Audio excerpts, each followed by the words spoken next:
Global योग गीता में आप सभी का स्वागत है। ग्लोबल योग गीता में आप सभी का स्वागत है। सबसे पहले गणपति जी की वंदना। वक्रतुंड महाकाय सूर्यकोटि संप्रभा निर्विघ्नं कुरु मे सर्व कार्येषु सर्वदा। श्री हनुमान जी की वंदना। श्री गुरु चरण सरोज रज निज मन मुकुर सुधार। वर्णो रघुवर विमल जसु जो दायक फलचार। बुद्धिहीन तनु जानकी स्वरूपम पार बल बुद्धि विद्या देहो मोहि कलेश विकार। तो जो आपको यहाँ पर व्याख्या मिलती है वह मिलती है और wordpress.com पर भी जाकर आप देख सकते हैं। तो अभी हम देखेंगे 35वां श्लोक। यजं ज्ञात्वा न पुनर्मोहमेवं यास्यसि पांडव येन भूतान्यशेषेण द्रक्ष्यस्यात्म अन्यथो मयि। यत जिसे ज्ञात्वा जानकर ना कभी नहीं पुनः फिर मोह को एवं इस प्रकार यास्यसि प्राप्त होंगे। पांडव हे पांडव पुत्र येन जिससे भूतानि जीवों को अशेषेण समस्त द्रक्ष्यसि देखोगे। आत्मनि परमात्मा में अथ उ अथवा अन्य शब्दों में मई मुझ में। स्वरूप सिद्ध व्यक्ति से वास्तविक ज्ञान प्राप्त कर चुकने पर तुम पुनः कभी ऐसे मोह से ग्रसित नहीं होगे, क्योंकि इस ज्ञान के द्वारा तुम देख सकोगे कि सभी जीव परमात्मा के अंश स्वरूप हैं, अर्थात वे सब मेरे हैं। इससे अगला श्लोक। अपि चेदसि पापेभ्यः सर्वेभ्यः पापकृतं सर्वं ज्ञानप्लेव नेव वृजिनं संतरिष्यसि। अपि भी चेत यदि असि तुम हो पापेभ्यः पापियों में सर्वेभ्यः समस्त पापकृत तमः सर्वाधिक पापी सर्वम ऐसे समस्त पाप कर्म ज्ञान प्लवेन दिव्य ज्ञान की नाव द्वारा एवं निश्चय ही वृजिनम दुखों के सागर को संतरिष्यसि पूर्णतया पार कर जाओगे। यदि तुम्हें समस्त पापियों में भी सर्वाधिक पापी समझा जाए तो भी तुम दिव्य ज्ञान रूपी नाव में स्थित होकर दुख सागर को पार करने में समर्थ होगे। यह प्रभुपाद महाशय ने कहा है कि तुम यदि ईश्वर को ध्याते हो तो तुम पाप से पार, यदि पापी भी हो तो पाप से तर जाओगे। यथेधांसी समिद्धो अग्नि भस्म सात कुरुते अर्जुन ज्ञानाग्नि सर्व कर्माणि भस्म सात कुरुते। तथा यथा जिस प्रकार ईंधन से ईंधन को प्रसमिद्ध जलती हुई अग्नि भस्म सात राख कुरुते कर देती है। अर्जुन हे अर्जुन ज्ञान अग्नि ज्ञान रूपी अग्नि सर्व कर्माणि भौतिक कर्मों के समस्त फल को भस्म सात भस्म राख कुरुते करती है। तथा उसी प्रकार से जैसे प्रज्वलित अग्नि ईंधन को भस्म कर देती है उसी तरह हे अर्जुन ज्ञान रूपी अग्नि भौतिक कर्मों के समस्त फलों को जला डालती है। Shri Krishna says to Arjun, knowledge fire everything in this world, fire every scene in the yajna kunda. Yajna in the middle portion of the yajna, as samidha when goes to fire, middle portion of the yajna is fired. In the same, the scene will fired if you know the God.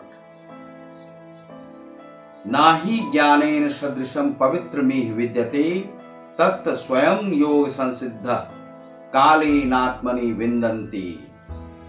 सदृशम तुलना में पवित्रम पवित्र इह इस संसार में विद्यते हे तत् उस स्वयं अपने आप योग भक्ति में संसिद्ध परिपक्व होने पर आत्मनि अपने आप में अंतर में विन्दति आस्वादन करता है। इस प्रकार इस संसार में दिव्य ज्ञान के समान कुछ भी उदात्त तथा शुद्ध नहीं है। ऐसा ज्ञान समस्त योग का परिपक्व फल है। जो व्यक्ति भक्ति में सिद्ध हो जाता है वह यथा समय अपने अंतर में इस ज्ञान का आस्वादन करता है। तो इसमें एक प्रश्न बनता है कि दुनिया में किस ज्ञान में सारे ज्ञान समाहित हो जाते हैं, अंतिम ज्ञान कौन सा है?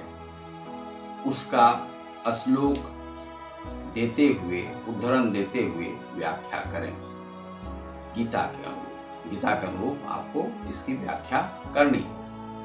तो यहाँ पर श्री कृष्ण ने कहा है कि जितने भी प्रकार के ज्ञान हैं वह दिव्य ज्ञान में जाकर समाहित हो जाता है, क्योंकि दिव्य ज्ञान से बड़ा कुछ भी ज्ञान नहीं है और वह संसार में अनवरत चलता ही रहेगा।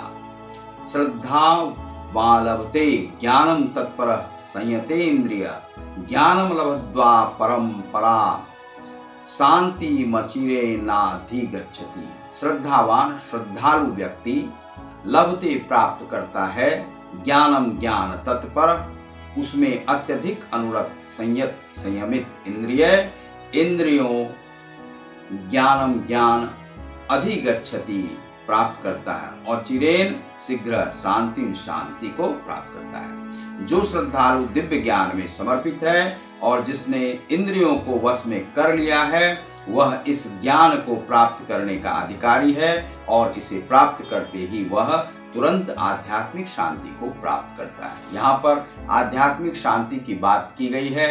क्रिया योग के माध्यम से भी आपको आध्यात्मिक शांति की प्राप्ति होती है।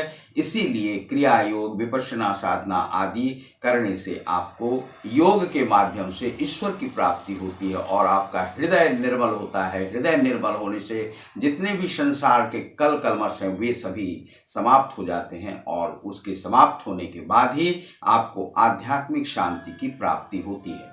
यह जो है आपके जीवन में प्राप्त होगा और गीता के माध्यम से क्रिया योग करने से भी आपको, साधन करने से भी, साधना करने से भी आपको दिव्य ज्ञान की प्राप्ति होगी और आध्यात्मिक शांति की प्राप्ति होगी। आध्यात्मिक शांति विश्व के पूरे संसार के जितने भी वातावरण है उसमें आवश्यक है। हर जीवों के लिए, हर प्राणी के लिए यह जरूरी है आध्यात्मिक शांति। उसके बिना कुछ भी नहीं है, नहीं तो ये जितने भी कलमश हैं वह चलते ही रहेंगे। यज्ञश्चा धन संशयात्मा विनश्यति नायम लोको अस्ति ना परो ना सुखम संशयात्मनः।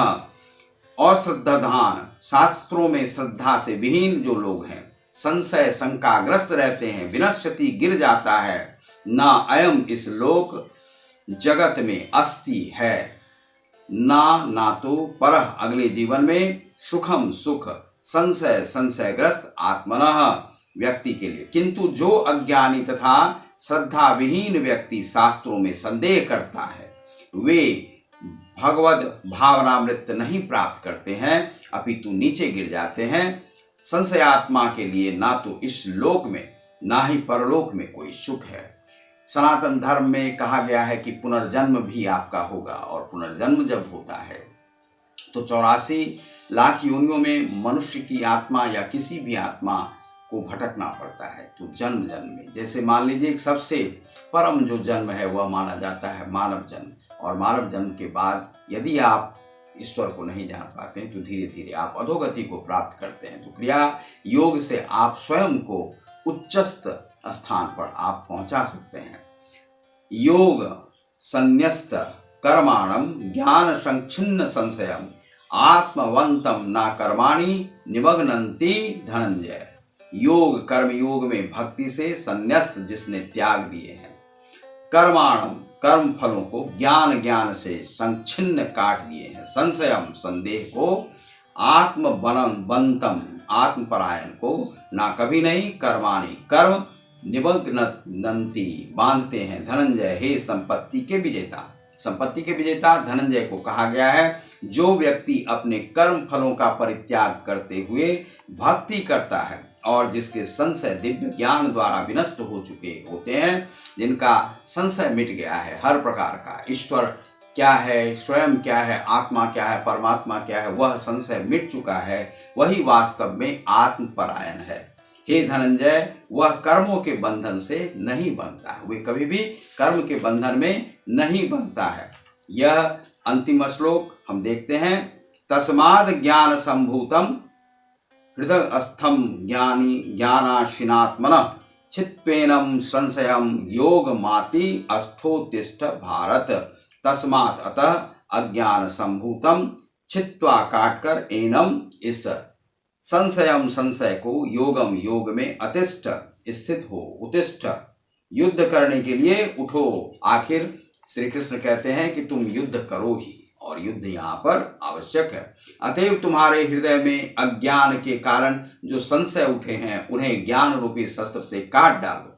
हे भारत, तुम योग से समन्वित होकर खड़े हो और युद्ध करो। युद्ध करने के लिए उन्हें प्रेरित किया है। तो युद्ध किससे?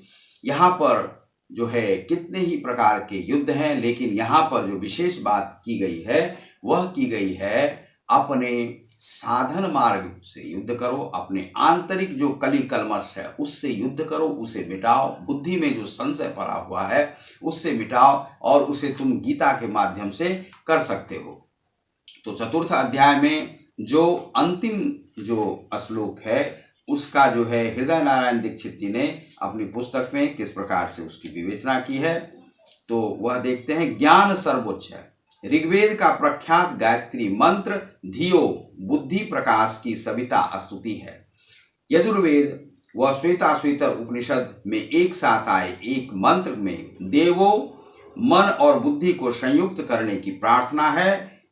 युक्त्वाय मनसा देवान सूर्यक्तौ धिया दिवम, ज्ञान प्राप्ति अंश आस्था नहीं है।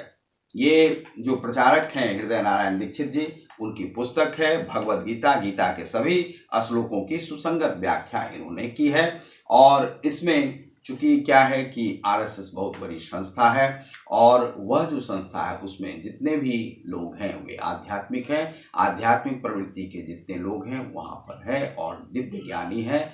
वे बहुत पुस्तकों का अध्ययन करते हैं। हृदय नारायण दीक्षित बहुत बड़े ज्ञानी हैं, विधायक भी रह चुके हैं, और ये राष्ट्र धर्म से और जो पांच जन वगैरह सभी में इनकी जो है व्याख्या आती है। और ये हृदय नारायण दीक्षित जी को हम नमन करते हैं। गीता का उन्होंने यह जो व्याख्या दी, विशिष्ट व्याख्या दी। फिर दूसरा है कि ये जो हैं सरल गीता जिन्होंने लिखा है जगदीश प्रसाद शर्मा जी, सरल, उनको भी हम नमन करते हैं। इन्होंने चतुर्थ अध्याय के अंतिम श्लोक में अंतिम अपने पद्य में क्या कहा है वह भी देखते हैं। जो भेजते भक्त मुझे अर्जुन, मेरी छवि को मन में रखते, जो करते मेरी भक्ति विमल, वे दिव्य धाम पाया करते। यह भी सही कह रहे हैं। बन भक्त लगा तू मन मुझ में, पूजन कर वंदन कर मुझको, अनुरक्त भक्ति में होकर तू पाएगा निश्चित ही मुझको। यह भी सही है। हर काल याद करता तुझको मुझको, अपना कर्तव्य समर भी कर, मन बुद्धि समर्पण कर मुझको, पाएगा तू संदेह न कर। यहाँ पे संदेह की व्याख्या की गई, संदेह को मिटा दो, सारे संदेह को, ईश्वर कौन है। तो ये इनकी पुस्तक है। इनका जो है जगदीश प्रसाद शर्मा, ये भी बहुत बड़े ज्ञानी हैं, इनको भी प्रणाम नमन। और ये जो जगदीश प्रसाद शर्मा जी हैं इन्होंने कृष्ण की मूर्ति दी है, अपनी माता जी का चित्र है इसमें। और ये हैं, इन्होंने जगदीश प्रसाद शर्मा सरल का जन्म जो है 1/7/1950 को ग्राम तलवार जिला बुलंदशहर में हुआ है। हाई स्कूल और ये सब इन्होंने किया है। साहित्य में प्रथम श्रेणी श्री भागीरथ संस्कृत महाविद्यालय गढ़ मुक्तेश्वर मेरठ के रहने वाले हैं। और अध्यापन श्री राम मनोहर लोहिया स्मारक हाई स्कूल गढ़ मुक्तेश्वर मेरठ में इन्होंने किया है। तो बहुत बहुत नमन। संपादन दिल्ली पुलिस में आयुक्त पद पर दिल्ली सचिवालय सुरक्षा में कार्यरत शिवाजी तिवारी द्वारा लिखित अलौकिक ईश्वरीय गीता तथा अभिशप्त उपन्यास का संपादन सम्मान संपादन कार्य के लिए दैनिक हिंदुस्तान द्वारा पुरस्कृत। लेखन कार्य विभिन्न पत्र पत्रिकाओं में लेख कविताएं आदि प्रकाशित हैं इनकी। ये हैं। और हृदय नारायण दीक्षित जी भी हैं, जिनका जो इन्होंने 18 वर्ष की आयु में राष्ट्रीय स्वयंसेवक संघ से संपर्क, स्वयंसेवक शिक्षा MA अर्थशास्त्र में इन्होंने किया है। और संप्रति सदस्य विधान परिषद उत्तर प्रदेश। इसके पूर्व लगातार 4 बार सदस्य विधानसभा व पंचायती राज मंत्री, संसदीय कार्य मंत्री रहे। पत्रकारिता इन्होंने की है। ये हैं हृदय नारायण दीक्षित। इनकी जो तस्वीर इसमें है उतना स्पष्ट नहीं दिया गया है, लेकिन हमने इनको देखा है, सुना है, और ये बहुत ही महान व्यक्ति हैं। इन लोगों का हम नमन करते हैं।